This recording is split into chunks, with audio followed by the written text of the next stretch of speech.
What's going on, growers? It's James Prigioni coming to you live from Jersey. Today, I'm going to share with you 7 critical summer actions you need to take in your garden right now. Let's go! Spring is over, which means a lot of our cool season crops are ready to harvest, like this massive cauliflower. Look at the size of this thing. This is by far the biggest cauliflower I have ever grown. It's unbelievable. Let me harvest it right now. We're gonna grab this cauliflower and that'll lead us into our first action we need to take at this time of the year. But look at this thing. It's so heavy. Oh my gosh. This is gonna be so much food. Look at the size of that. Look at my hand. This is unbelievable. By far the biggest and heaviest cauliflower I have ever grown. And it's perfect. The shape, the color, harvested just at the right time.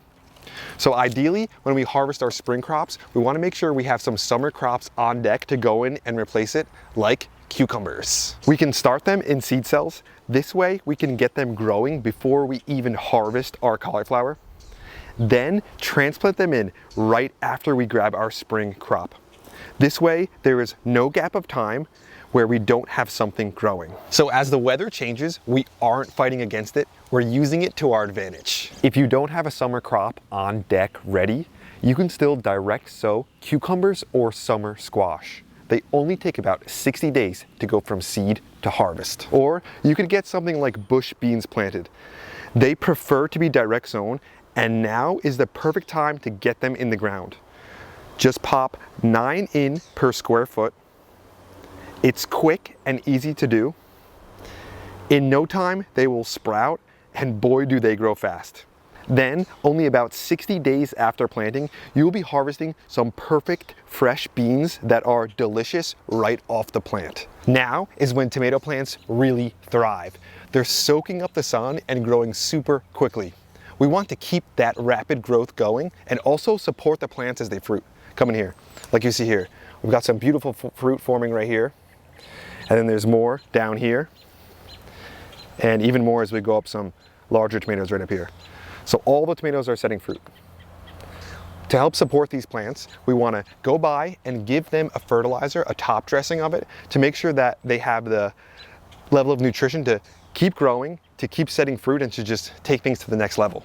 You could use either a all-purpose fertilizer, like this one here, or you could go with a more tomato-specific fertilizer. Whatever one you want to use is up to you. Both work great, but the important part is that as these plants are starting to switch from just growth into fruiting, we want to make sure that we're giving them the nutrition they need. For me, it's easy to fertilize my tomatoes because I have them in this tomato trellis here. I can simply just add my top dressing to each plant, then mix the fertilizer into the top few inches of the soil, and go back and water it all in. Tomato plants can develop a number of problems if we allow the soil to dry out too quickly. Uneven watering can lead to issues like blossom end rot, where the bottom of our fruit essentially just rots. If we allow the soil to dry out too much and then come back with the heavy watering, that could also cause our tomatoes to split. To help prevent these issues, what I suggest you do right now is get down a thick organic mulch. For my annuals in my raised beds, I prefer to use a mulch that will break down quicker than wood chips. One that I can just put into my beds, and if I leave some of it, it's okay. If a little bit gets mixed into the soil, then that's okay. If you mix wood chips into your soil, it's gonna have a soil stomachache. But if you use something like diced leaves or straw, those will break down quick and won't cause any issues if you mix a little into your soil. I will usually use diced leaves that I get in the fall, and then I'll just go over them with a lawnmower. Actually, well, they're not diced leaves when I get them, but they're bagged leaves. I'll save them from the fall, dump out the bag, go over it with my lawnmower till they're all diced up, and use that as a mulch. But this year, I've got some extra straw. Some straw that I was using to plant grass at the farm. So I'm going to use the straw this year, but like I said, you can use diced leaves. This kind of mulch, a more annual mulch like this, is really good. Jeff Lawton would say that annuals like a bacteria-dominated soil. So using a straw like this or diced leaves will create a highly bacteria-dominated soil, which is perfect. If you use more of a wood chip mulch, that's going to create more of a fungal-dominated soil. So I'm getting these annuals all mulched too. This will help retain all the moisture, keep the soil cool. And again, if some of this gets mixed into the soil, that's fine. It won't cause any issues. We'll just keep doing this. But I have to say, when it comes to my tomatoes, I do like using a wood chip mulch. Over the years, I have found that a wood chip mulch really does work best for me when it comes to tomatoes. It truly keeps the soil very cool while also retaining the moisture for a very long period of time. Not having the sun beating directly on the soil allows the soil to dry out slow and evenly instead of just the surface drying out. After getting my wood chip mulch down around my tomato plants, I make sure to go by and give them a deep watering. That's the kind they like, not just a little sprinkling. I also make sure to water at the base and not get any leaves wet. I know the leaves will get wet when it rains, but as much as possible, we want to keep these leaves dry.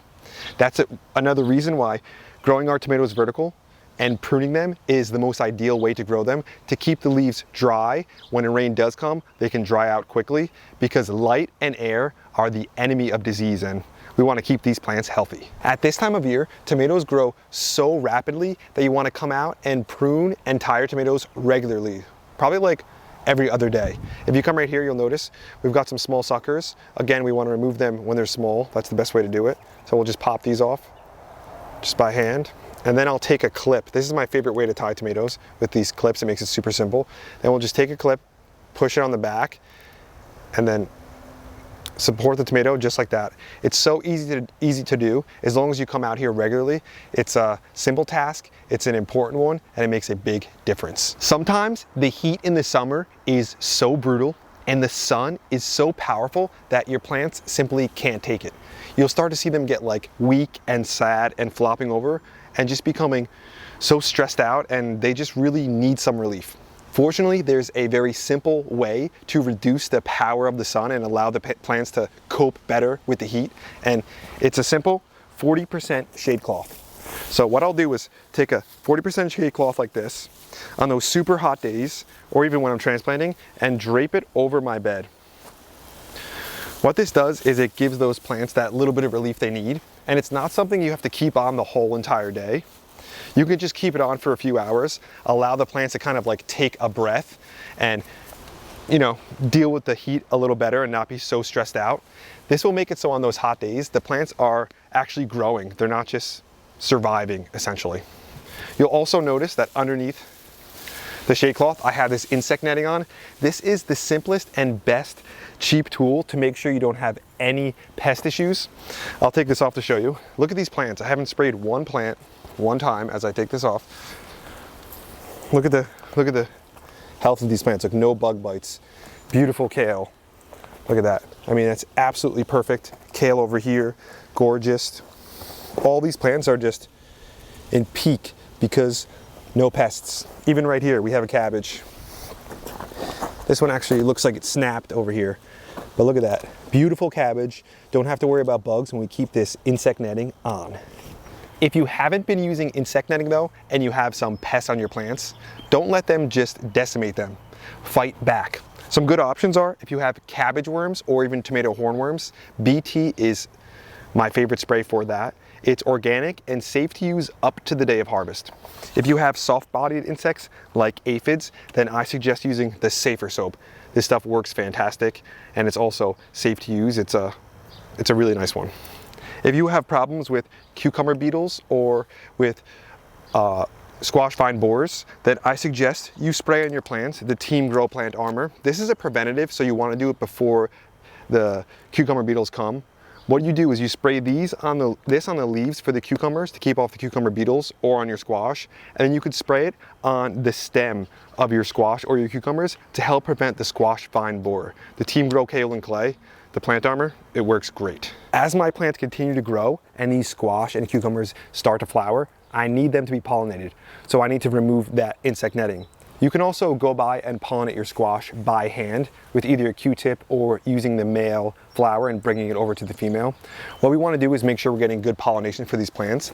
Now that they're protected, now that they have no bug bites or anything, they can thrive. They got past that susceptible stage when they're younger, and they can start heading into production. But again, we got to remove that insect netting so the bees can come in and go to work. The last critical action that I want to get into doesn't seem like an action at first glance, but it's actually incredibly important, and it's something you need to be doing right now. And it has to do with journaling what's going on in your garden. Journal when you first planted your stuff. Journal when you harvested. Journal the issues you had and make sure you date them. This way, in the future, that can guide you on what's coming, how to prevent it, and what works the best in your location. Even journal the kind of plants that you're growing. Right here is a tomato. You can see it's got a lot of nice growth on it. This is the mushroom basket tomato. It's one of those beefsteaks that does fantastic for me every single year. Fortunately, I keep a journal in my notes on my phone. This way I can just type in any word and then it brings me to that.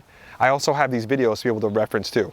But a journal is truly one of the most valuable things you could have. Bill Mollison would tell a story about how years ago in like maybe the 1800s and 1900s early era, everyone would keep a journal of exactly what they did on their farm. So when the next person bought the farm, they could pass that down to them. That would be so incredibly helpful, because we could, even when it comes to weather, we could look back at past weather when frosts come, but every location is just a little bit different. So if we keep our own personal records, it has such a higher value to be able to reference in the future. And I know I'm like, maybe talking a lot about it, but if it's something you could take from this video, if anything you got from this video, take away journaling, because it will help you so much in the future. That's today's video, growers. Thanks for watching. I hope you enjoyed it. I hope you got something out of it. Make sure if you did enjoy the video, hit the like button. If you watch the video and you don't hit the like button, YouTube assumes that you just didn't like it. So if you do like it, make sure you hit the like button, share this with your friends, and share this with anyone who can find value in it. That will encourage them to get out in the garden more, to keep gardening, and to lead them to success. Because the more success you have in the garden, even little wins, makes it more encouraging, and that might keep someone growing next year and into the future. That's the goal, to get everyone growing, to be part of Team Grow and grow a better future together. I wanted to send a thank you to one of our new channel members, Mike Seward. Thanks for being a part of Team Grow, Mike. Thanks for having your hand in everything we're doing out here. The tomatoes, as you saw, are looking gorgeous. The health is incredible. We're grabbing massive cauliflowers. There's cabbage right behind me. Look at this cabbage. Come check this out. I didn't even show you. Look at that. Look how healthy it is. Look, perfect. 0 bug bites. Gorgeous. Ready to be harvested. There's so much dang food in here. When you grow things correctly, when you fertilize them, when you build good soil, when you protect them, not only do you get great harvests, but it just makes gardening so enjoyable, especially when you don't have to go out and spray your plants all the time. I hope you got value out of this video. I had a blast out here, and we'll be back to you with another one real soon. We